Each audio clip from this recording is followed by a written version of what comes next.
Welcome to NTD News Today. I'm Chris Beers. Here are today's top stories. Florida Governor Ron DeSantis reacts to Disney's lawsuit against him. He says the company is upset because they have to live by the same rules as everybody else.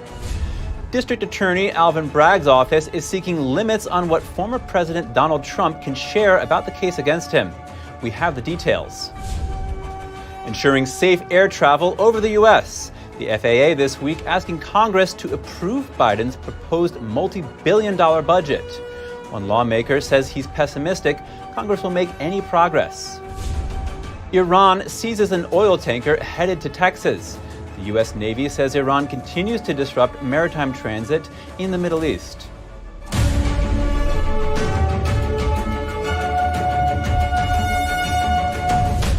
Iran seized an oil-carrying ship that was headed to Texas.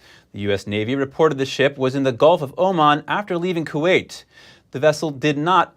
The Navy's announcement said the vessel had Marshall Islands flags and was seized by Iran's Islamic Revolutionary Guard Corps Navy. An update on Twitter says the vessel was instead seized by Iran's Navy. The vessel was transiting international waters. The announcement also says this is the fifth commercial vessel Iran has illegally seized in the Middle East waters. The statement added that Iran continues to harass vessels and interfere with maritime rights. It says the actions are a threat to maritime security and the global economy.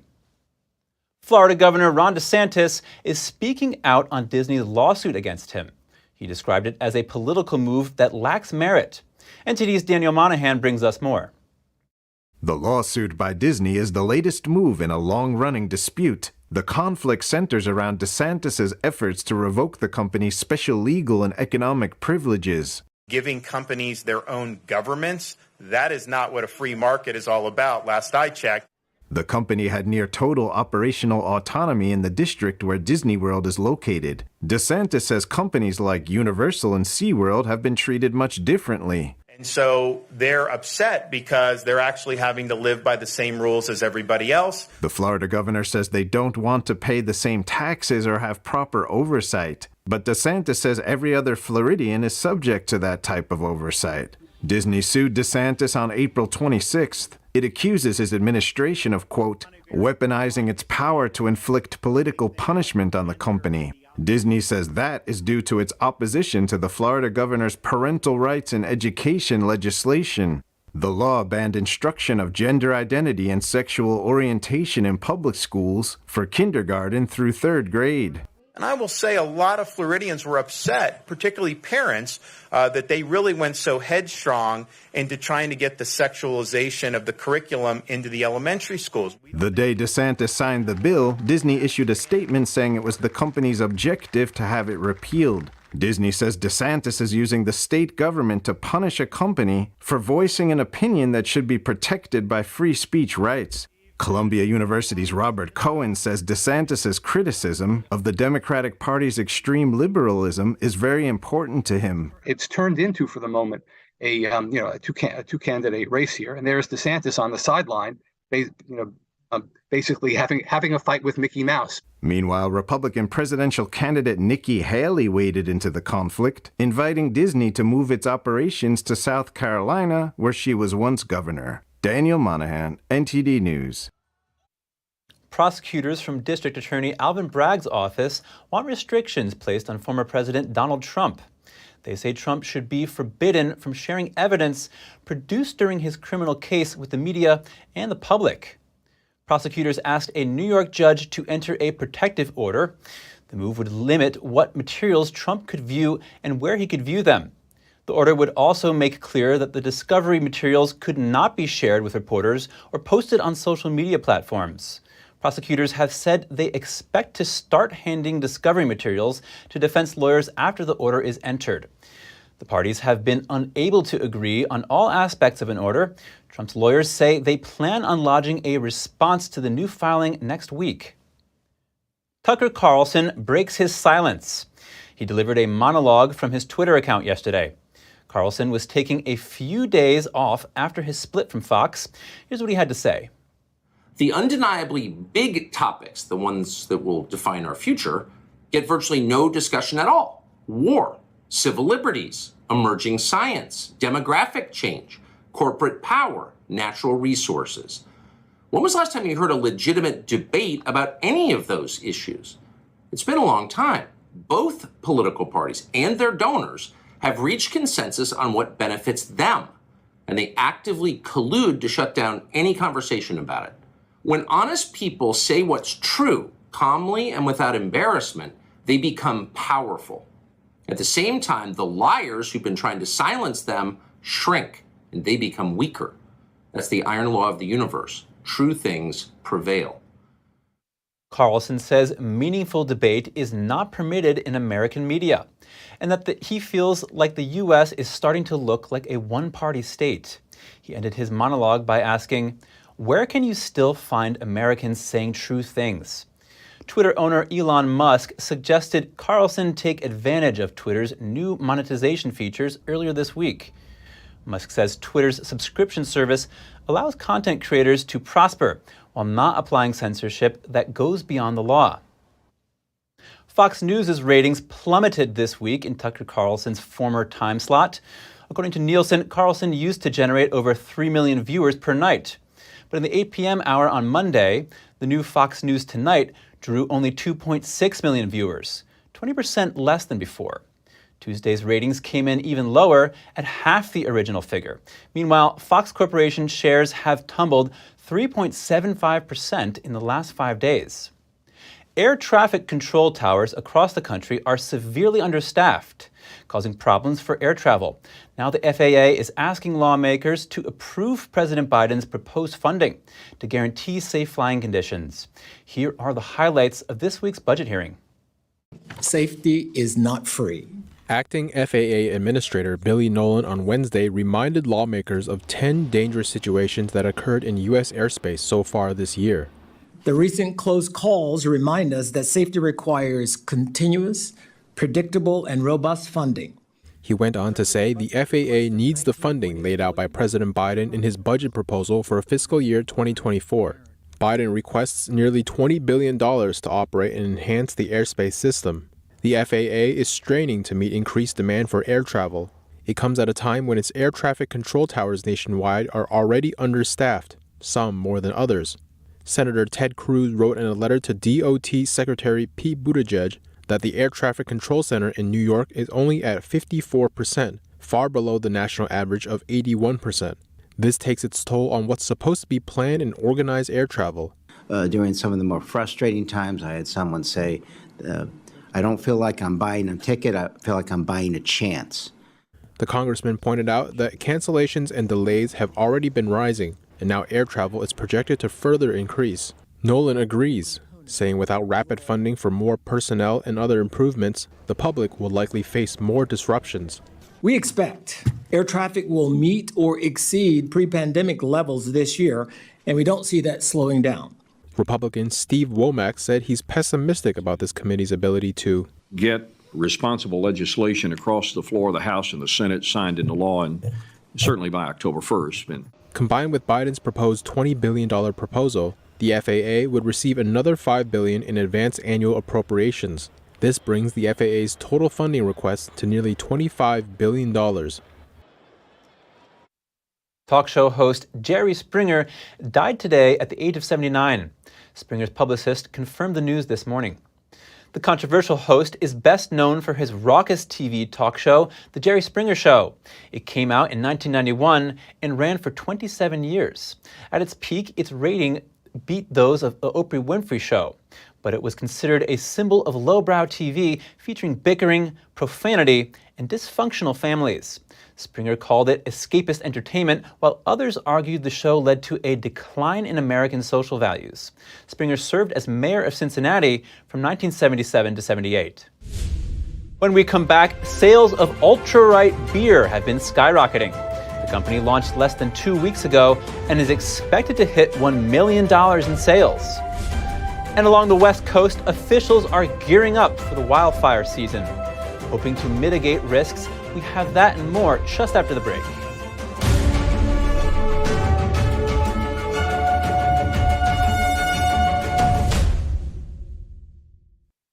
House Republicans passed their debt bill last night. It proposed to increase the national debt by $1.5 trillion until March 31st next year. In return for spending cuts, the bill will likely die in the Senate, where Democrats have the majority, and the White House continues to advocate for an unconditional increase to the debt ceiling. Joining us now to discuss is founder and president of the Brownstone Institute, Jeffrey Tucker. He's also a senior economics columnist with the Epoch Times.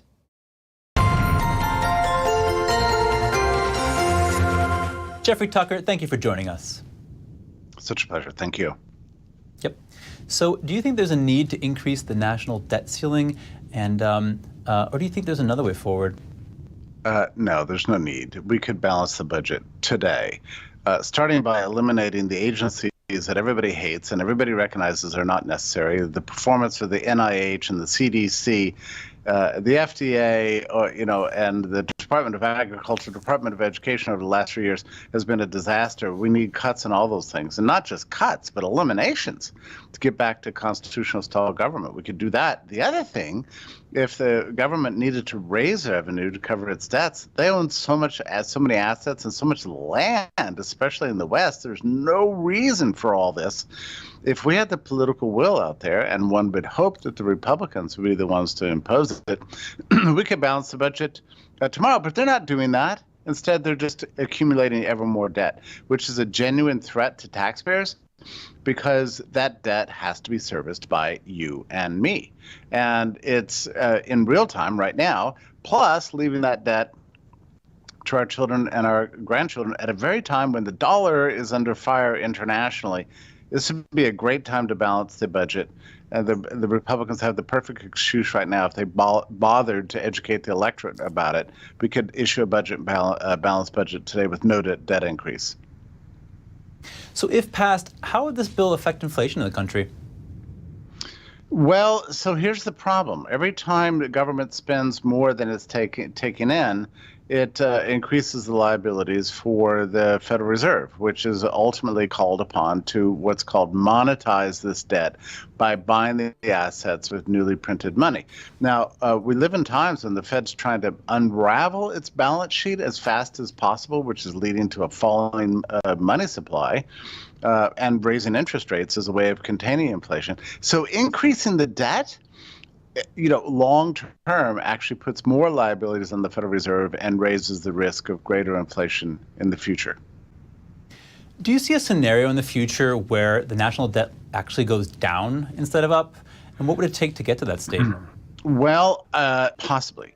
That could happen if there were a big change in public sentiment towards government. That's already sort of happening. But then the political parties have to respond to it. Our elected leaders need to carry our wishes to Washington and genuinely cut. Now, cutting the budget is never in anybody's particular political interest. This is the problem. These guys get reelected by passing out more money to their constituents, not by cutting it off. So this is a major problem, but I never give up hope. I think that someday we'll arrive at a point where there's going to be a political will to cut the budget, and that may come after a big financial crisis. We're already starting to see that develop on several ends here, with the dollar now under threat internationally. That could end up devaluing the rating status of the U.S. bonds. That could have a profound effect. And if the banking system keeps being unstable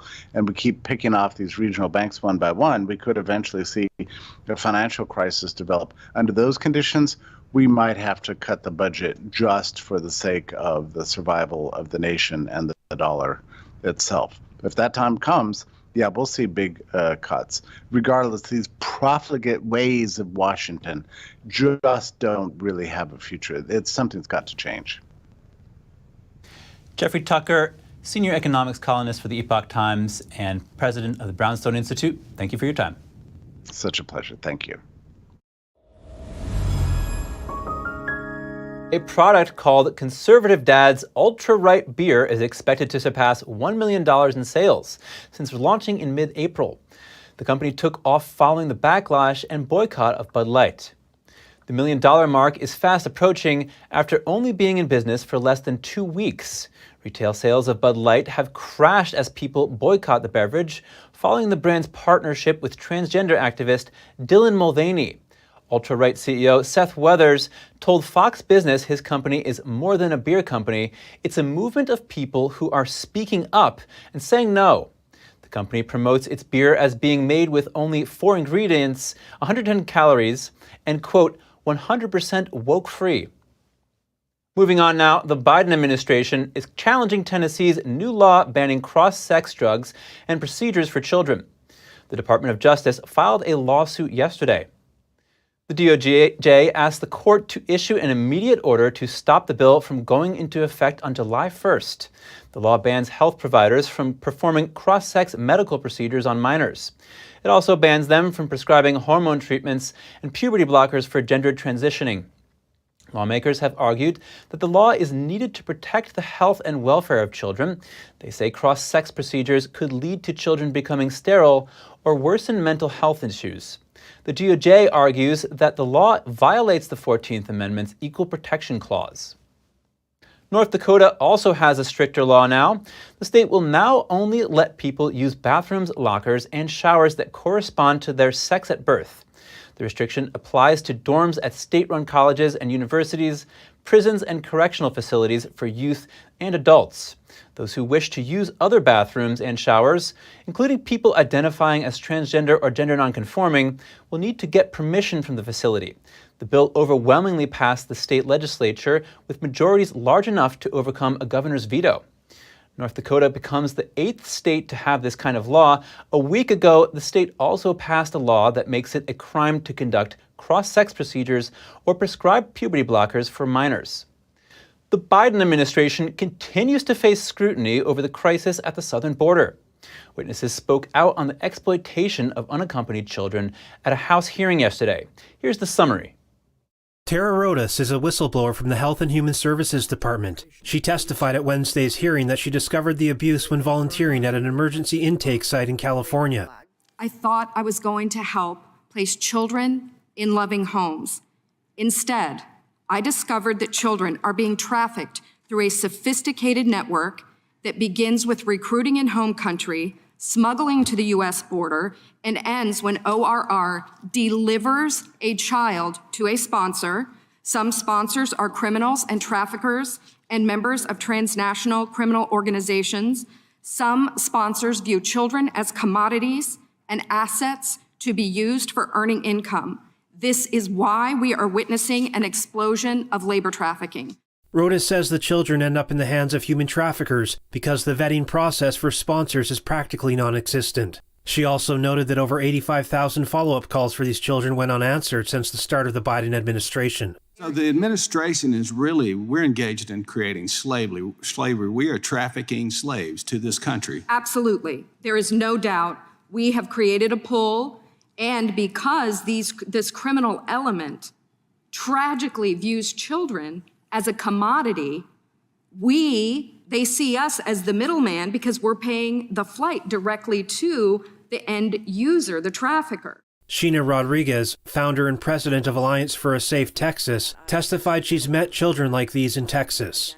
They come with these small little pieces of paper with handwritten numbers on them. They're told, from what they tell me, of who their sponsors are going to be, that this is a lot of them is their tío, like their uncle, their mother, or their father that they've never met. Lawmakers from both parties acknowledged the seriousness of the issue and vowed to look for solutions. You can watch the full hearing on NTD News at ntd.com.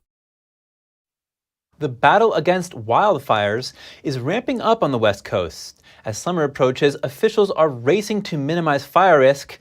The measures include prescribed burns and educational campaigns. In Washington state, officials are revisiting the use of prescribed burning. The state dropped this measure about 2 decades ago over concerns of poor air quality. Prescribed fire isn't bad and isn't dangerous. We actually need more of it on the landscape, and we need to be bringing fire in under our terms and at the right times. Otherwise, nature will, and we're going to have troubles. In a county close to the Idaho state border, a group of about 50 firefighters gathered to burn dry wood and debris. These are substances that help further fuel wildfires. The area has been the focus of prescribed burns since late last year, but such a practice is often hampered by weather conditions like rainfall and high humidity. It's a frustrating, emotional roller coaster. You'll have days when you're absolutely certain things are going well, and then something changes. The weather forecast changes, or you'll have staff people get sick, and you won't have the people you need to do a fire correctly. During a recent visit to California's capital region, U.S. Fire Administrator Dr. Lori Moore Merrill outlined the need to keep informing the public about protecting their homes. So it's important that people make sure there's space between that vegetative fuel and their homes, because once we have a wildfire, embers move quickly, and if it's a wind-driven wildfire, then it will ignite. That vegetation will burn very quickly, and it will spread the fire very quickly. It's important that we have that defensible space, or where we can stop the fire before it reaches your home. Officials advise residents to take steps now to make sure their homes and neighborhoods are more resilient to fire. Rats get a bad rap, but they're on a mission to change their reputation. At the San Diego Zoo, they're being trained to sniff out illegal items like landmines and trafficked wildlife. NTD's Andrew Thomas has this report. This is Runa. She's not your average rodent. The African giant pouched rat is a resident here at the San Diego Zoo, and she's doing her best to counter the prejudice against her species. Officials are using her keen sense of smell for search and rescue, disease detection, and contraband. So rats are smaller, more compact. They are lighter, so they can get into smaller spaces too. So they might even be able to just sniff a vent and tell if anything in like a cargo bin is something illegal, depending on what they're trained to detect. A team of African giant pouched rats spent a month at a port in Tanzania in March. Their mission? Detect smuggled timber and pangolins. There are a lot of different species, but pangolin are one of the most trafficked animals in the world, so pangolin scale could be something that they could detect. So anything that you can think of that might be trafficked. It could be everything from plants. We get a lot of illegally trafficked plants, reptiles, mammals, birds. African giant pouched rats also live longer than typical rats. The reason we're using African giant pouched rats is because they're very long-lived. So that means that when we are training them, we're investing all this time and effort into training them, they then still have a working lifespan ahead of them. For these working rodents, it's an opportunity to change the narrative. Andrew Thomas, NTD News. Coming up, a Grammy-winning Fugees rapper is convicted in federal court. He was charged with working on behalf of China and a Malaysian businessman to influence the U.S. government. And the White House promises to veto a bill on solar panels should it pass Congress. The bill would bring back certain tariffs that Biden has done away with.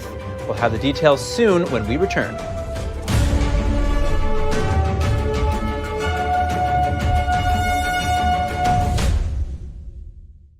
Did you know ESG is impacting every part of your life? From rising gas prices to global food shortages to out-of-control inflation, even losing your freedom of speech and being censored on the internet. It's all being driven by ESG ideology. Who's in control? What can you do about it? Find out in The Shadow State, the first documentary exposing ESG. The ESG movement of governments and corporations operates in the shadows. Only the light of truth can expose it. Watch The Shadow State documentary, streaming now.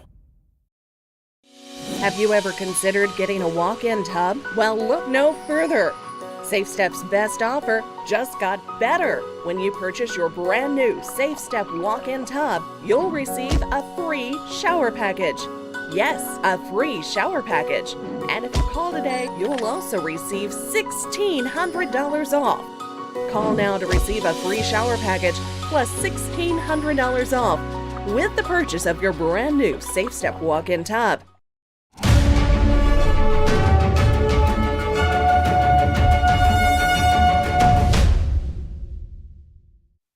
Welcome back. The South Korean president meets with business magnate Elon Musk in Washington. The two met to discuss investments in South Korea, including potential Tesla factories. Yuan wants more investment in his country. He touted South Korea as an ideal spot for Tesla to build a gigafactory. He cited the country's cutting-edge industrial robots and high-skilled workers. He also offered to provide tax benefits and other forms of support. The two met at Musk's request during President Yoon's 6-day visit to the U.S. Musk told Yuan that South Korea remains one of the top candidates for Tesla's gigafactories. South Korean news agency Yonhap said Musk is planning to visit South Korea when he has the opportunity. A Fugees rapper accused in multi-million-dollar political conspiracies that spanned 2 presidencies was convicted yesterday.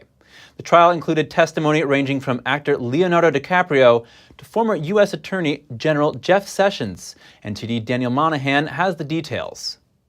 Grammy-winning musical artist Prakazral Pras Michelle was accused of funneling about $2 million from Malaysian financier Joe Low to Barack Obama's 2012 re-election campaign. Michelle reportedly received millions of dollars in return. Prosecutors say Michelle masked the source of the funds since federal election law prohibits foreigners from donating to U.S. campaigns. Michelle was also accused of working on behalf of China.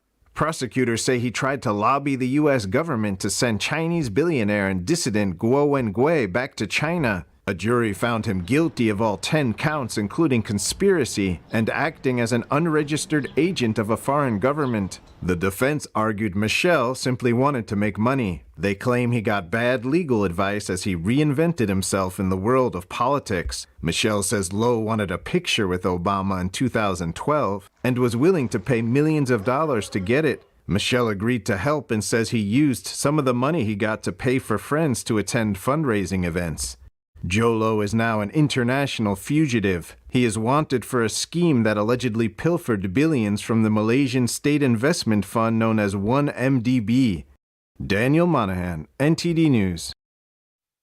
An intensifying tug-of-war between President Biden and some House lawmakers over solar panels. Biden plans to veto a House bill if it passes because should the bill go through, it would reinstate certain U.S. tariffs that he suspended, specifically those on solar panels from 4 Southeastern Asian countries. Here are the details. The bipartisan bill could come up for a full vote in the House as soon as this week. But how did it come to this point? And what's all the controversy surrounding solar panels? Here's the background. For years, American solar panel makers have been struggling to compete with products from China. They have to contend with the country's state-backed subsidies. That means Chinese solar panels are sold at a price that's so low, it's very hard to compete with. In response, the U.S. slapped tariffs on Chinese solar imports. But here's another twist. U.S. solar panel makers suspect China has been evading tariffs through 4 Southeastern Asian countries. America gets over 80% of its solar panel imports from these countries. Last year, at the request of an American solar panel company called Oxen, the Commerce Department started investigating the issue. And the ongoing investigation halted most solar panel imports at the time. The holdup delayed solar projects across America. As a result, American companies that install solar panels were upset. They say the investigation could hold up America's transition into clean energy, and that the resulting delay could cost the industry billions of dollars. To address that, President Biden decided to pause tariffs on solar imports from Southeast Asia for 2 years. The effort sought to create a buffer while domestic manufacturers ramp up production. Later, the Commerce Department found some Chinese solar panel makers dodged U.S. tariffs. That's by moving products through Southeast Asia. Some bipartisan House lawmakers are now pushing a bill to overturn Biden's decision, saying American companies need to be protected from China's unfair trade practices. But the bill is facing pushback, mainly from solar industry groups and some congressional Democrats. They say adding the tariff would increase costs and delay solar projects. The White House says it also strongly opposes the bill, arguing that Biden's policy has worked. A Democrat that co-sponsored the House bill disagrees. Representative Dan Kildee said China has been found to have violated our trade laws, yet the United States has failed to respond, including suspending tariffs and letting their unlawful behavior go unanswered. Zooming out, an analysis expects Chinese-controlled solar panel makers to sell more products in America, growing their market share to 45%, a 3% uptick. That prediction comes from PV Tech. Chinese solar panel makers are also eyeing certain U.S. subsidies meant for boosting domestic clean energy manufacturing. 3 Chinese solar panel makers are in the process of building plants in America. 1 in South Carolina, 1 in Ohio, and 1 in Arizona. Speaking of international trade, China's yuan is doing well. It overtook the dollar in this area for the first time ever in March.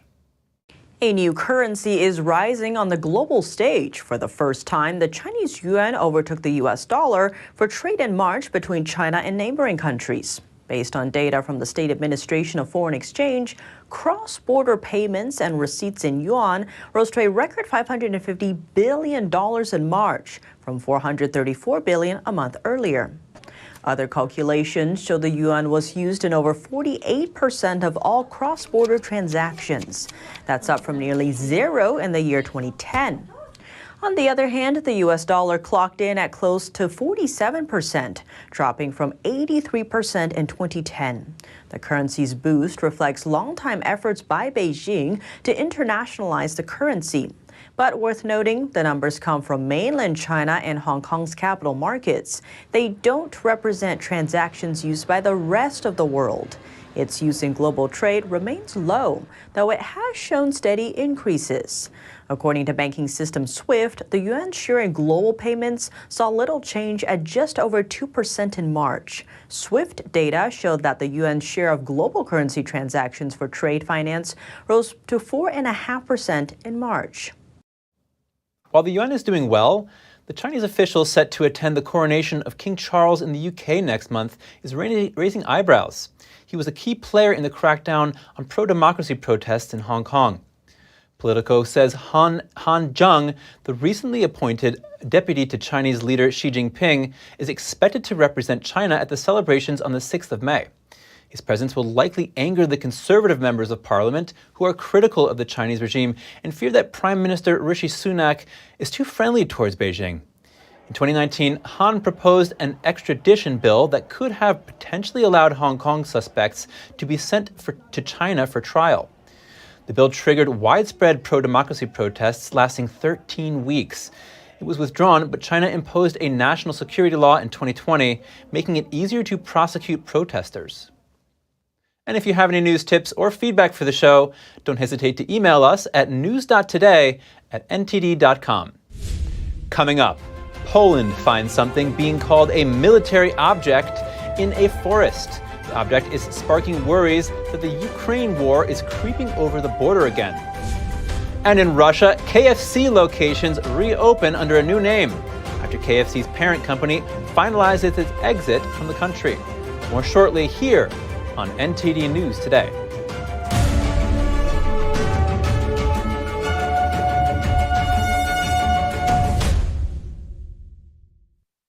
A military object is found in a Polish forest, sparking fears of crossfire from the Ukraine. But local media report it may actually be a lost missile from the Polish army. The discovery of what's been described as a military object in a forest in Poland is highlighting fears of crossfire from the Ukraine war spilling across the border. Although it's not clear where it actually came from, and local media say it may actually be Polish. The Polish Defense and Justice Ministries haven't publicly identified the object, nor have they said how long it was sitting there. Local authorities all declined to comment. A local radio station, RMF-FM, is reporting that authorities believe it's part of an air-to-surface missile several meters long and probably owned by the Polish army, but didn't cite their sources. The area is hundreds of kilometers from the border, and there is reportedly a military airport nearby. Regardless, Poland is on heightened alert for incidents like this. Last November, 2 people were killed in Poland by what its government concluded was a Ukrainian air defense missile that misfired. Hyundai could soon stop car productions in Russia. South Korean media reports that Hyundai plans to exit the country and sell its manufacturing plants there to a Kazakh company. Negotiations to sell the factories are in the final stage, and Hyundai is just waiting for final approval from the Russian government. Operations at its Russian plants have been suspended since last year. In a statement, Hyundai Motors says it's reviewing various scenarios for its future in the country, saying there's no final decision yet. Hyundai recently became South Korea's most profitable publicly traded company. Sales of its cars rose over 13% globally in the past 3 months. KFC restaurants in Russia began reopening under a new name on Tuesday, reviving a Russian fried chicken brand that was born in the collapse of the Soviet Union. NTD's Andrew Thomas has the two-piece combo and more. KFC's parent company, Yum Brands, finalized its exit from Russia last week. The fast food corporation sold its master franchise rights to local company Smart Service.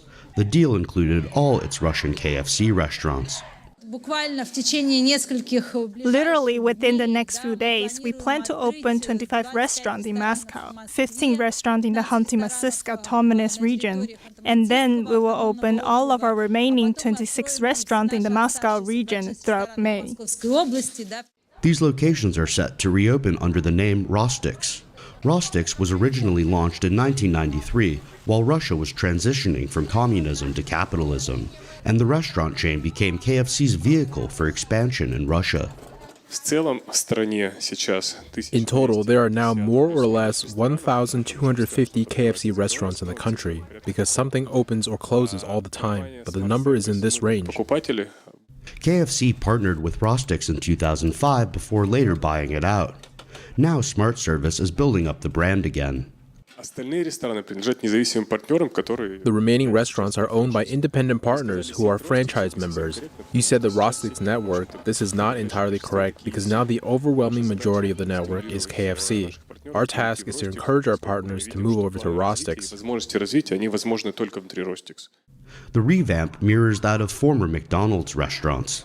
A local licensee took over those locations last summer and rebranded as Vkusno and Tocha, or Tasty and That's It. But the menu is unchanged. All the recipes in our menu are being kept the same. If you go and look now at the technology and the dishes that we prepare, they repeat the KFC menu one for one. And this is a big plus, because as part of our agreement with Yum Brands, we support 2 franchises with the same recipes. Rostix plans to rebrand all its KFC locations in 18 months. Andrew Thomas, NTD News. When we come back, Chileans worry about growing violence in the country. Now citizens are arming themselves in response to the crime surge. And a dog-like robot helps Paris metro inspectors repair the 100-year-old railroad network. Find out what jobs it can do and more when we return.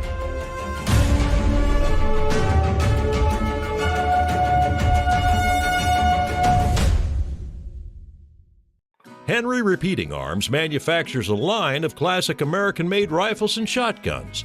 With over 200 models to choose from and a wide variety of finishes and calibers, there's a Henry that's right for you. Every purchase is backed by our lifetime warranty and award-winning customer service. We invite you to order a copy of our free catalog and decals. Simply call the number on your screen or visit henryusa.com. That's henryusa.com. The Fixture Pioneer, CGM. Professional AI intelligent fixtures. All-round integration of 4 systems. High precision, high durability, high quality. 2-micrometer repetition accuracy. More than 80 patent certificates. ISO 9001 approved. Precision clamping to meet your every need. CGM has it all. Pride of Taiwan, CGM.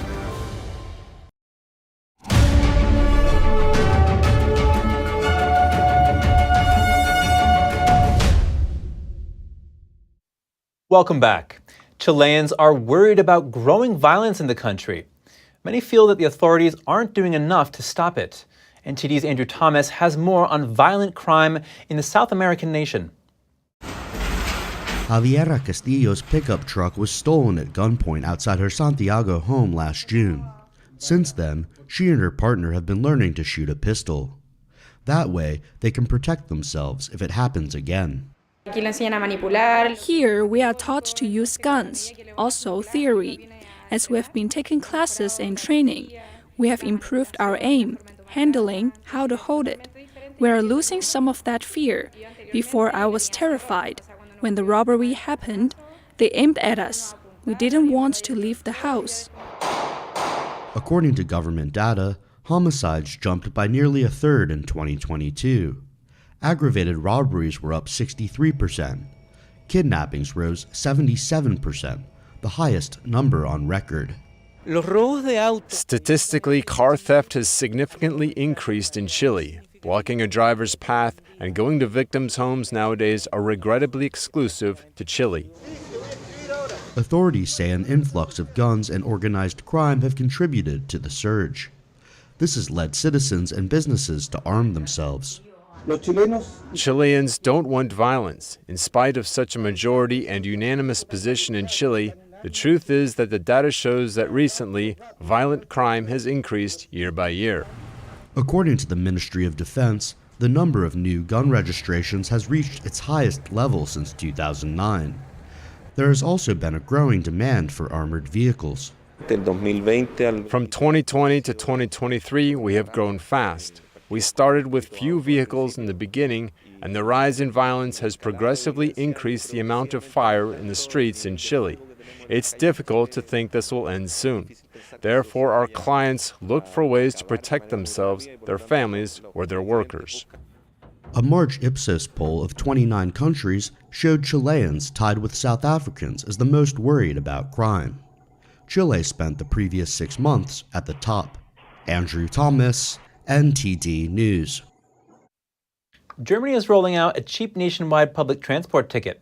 Starting next month, the monthly pass is half the normal price at €49, or about $54. Chancellor Olaf Scholz hailed the ticket. The hope has come true that this would motivate many to buy the Germany ticket when we have such a simple, uniform, and easy-to-understand offer, and I'm very happy that this is the case. This is a real modernization project from Germany. Scholz said he was impressed by the number of people who had already bought a pass. He also touched on the topic of electric vehicles, adding that he sees the future of mobility as electric. He made the remarks during his visit to a public transport company in Berlin.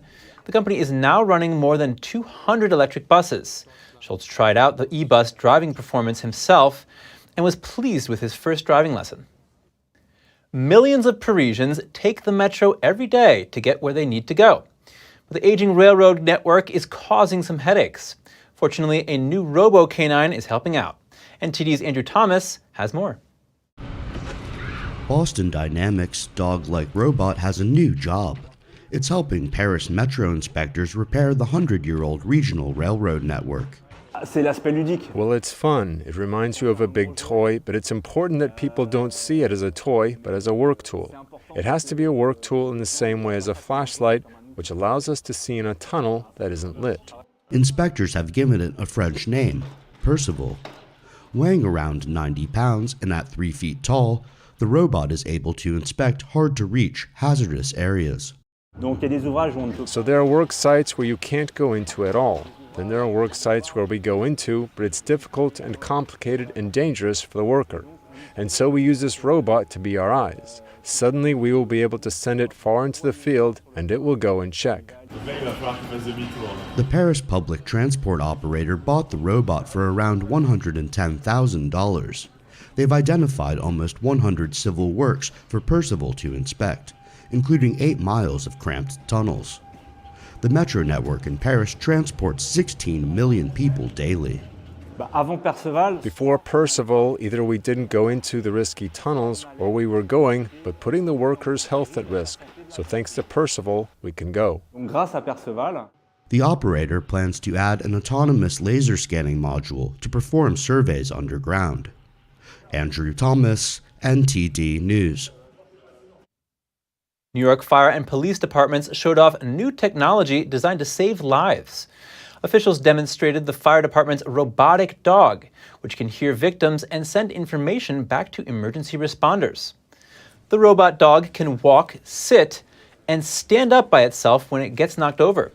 Its primary function is for hazmat situations, but it can also navigate and help with building collapses. 2 different types of drones were also part of the demonstration. The drones are used to gather information to give a real-time picture of the stability of a structure. The new technology will be used in limited circumstances when first responders need extra legs and eyes during a mission. Coming up, traces of a carcinogen in a popular brand of instant noodles. Consumers in Indonesia and Malaysia are cautious. And the popularity of genetic tests for Alzheimer's disease is rising. But what do you do if you detect a risk but can't afford treatment? More in just a moment here on NTD News Today.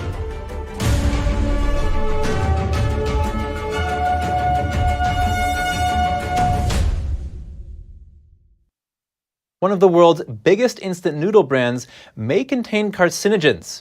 Consumers in Indonesia and Malaysia are cautious today. NTD's Andrew Thomas has the latest.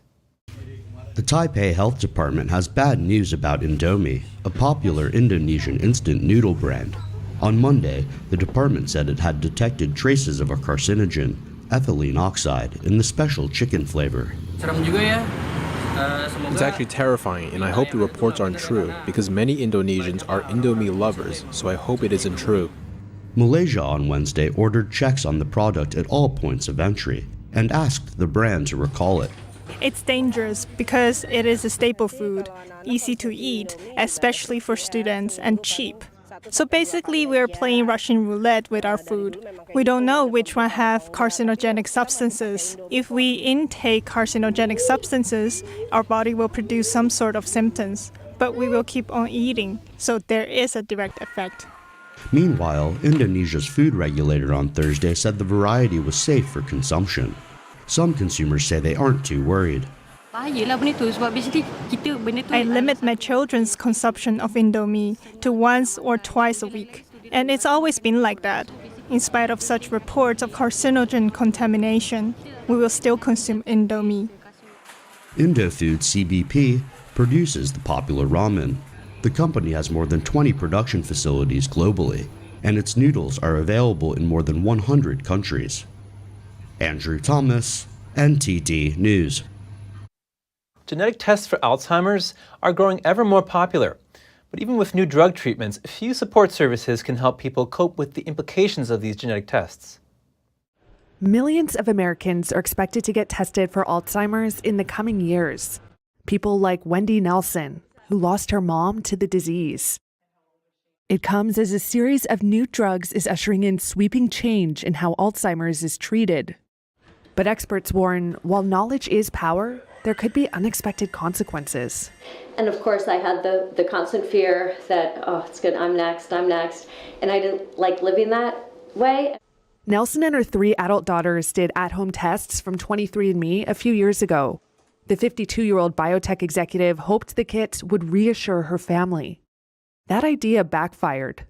I got the results online and saw, there's a comes up with very dramatic, you have 2 variants of ApoE4, and my heart just sunk. I mean, it's pretty devastating news to learn. All 4 of them had copies of the ApoE4 gene variant, which increases their risk for the disease. The National Institutes of Health estimates up to a quarter of people in the U.S. have 1 copy of ApoE4, and up to 5% have 2 copies. Now, new data shows testing for ApoE4 among Americans being treated for Alzheimer's has more than doubled compared to a year ago. That's according to an exclusive analysis of medical records for Reuters by health data firm Truveta. With each copy of the ApoE4 that you have, whether if you have 1 copy or you happen to have 2 copies, that not only increases your risk of developing Alzheimer's disease in later life, you tend to develop at a slightly younger age. I will caution that just because you have 1 or 2 copies of ApoE4 does not mean you will, with 100% certainty, develop Alzheimer's disease. It just increases your risk. The testing increase is being driven by new treatments that promise to slow the progression of the disease. Leqembi, for one, which was shown to reduce the rate of cognitive decline by 27% in patients with mild Alzheimer's. But it costs more than $25,000 a year, and right now, mostly isn't covered by Medicare. Another drug from Eli Lilly is in clinical trials. They both can cause swelling and microbleeds in the brain. Still, the drugs are seen as a stepping stone to even more effective treatments in the future. But there's also the question of what happens when you receive potentially life-altering news. Reuters spoke with more than a dozen neurologists and genetic counselors who say there isn't enough support, such as explaining the tests and helping patients navigate all potential psychological, medical, financial, and legal obstacles. It's also important to think about financial considerations and life planning. For instance, if you haven't yet purchased long-term care insurance and you're thinking about it, you may want to purchase that before you learn your results because it could influence your ability to obtain coverage. Nelson's risk of developing Alzheimer's is up to 12 times higher than someone without the variant. Except I can't find one that fits in your... She says if treatment fails, she's opting for legal euthanasia. Oh my God. But at the moment, she's working her way through a bucket list of trips. Maybe a couple years ago, I might have put it off a little longer. Though there you have to be real athletically in shape too, so maybe you don't want to put it off too long anyway. But that's just an example. I did Machu Picchu in the fall. I just did Kilimanjaro, and I'm looking for the next bigger mountain. So I might do, I don't know, K2 base camp trek or something like that next. The American Heart Association has named the DASH diet as the best for heart health. DASH stands for Dietary Approaches to Stop Hypertension. It aligned 100% with the AHA's goals for heart-healthy eating.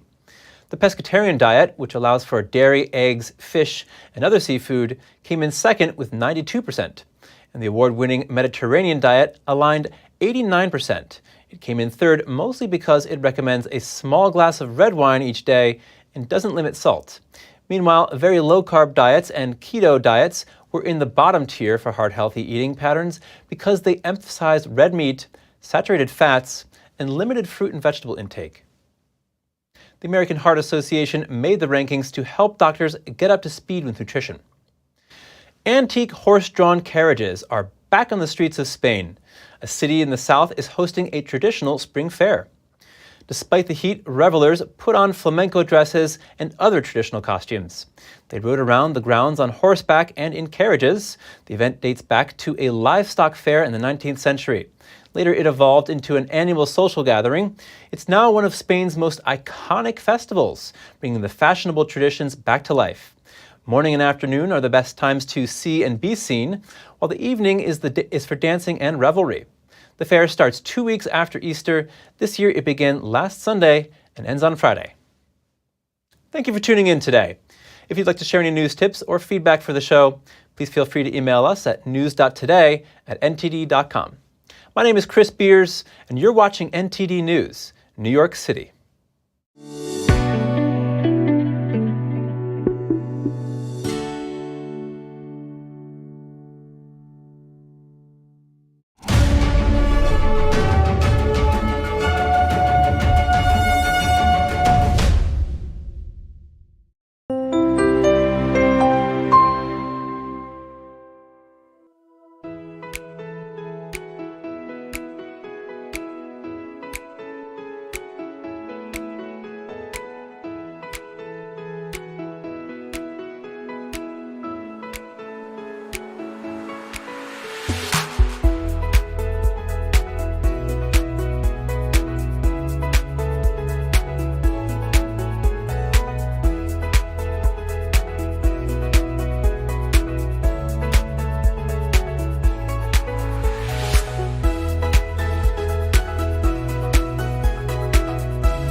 Thanks for watching us on YouTube. Did you know YouTube only keeps selective videos on its platform? So if you want to make sure you get the full picture, just subscribe to our newsletter. Go to newsletter.ntd.com and sign up. It's free.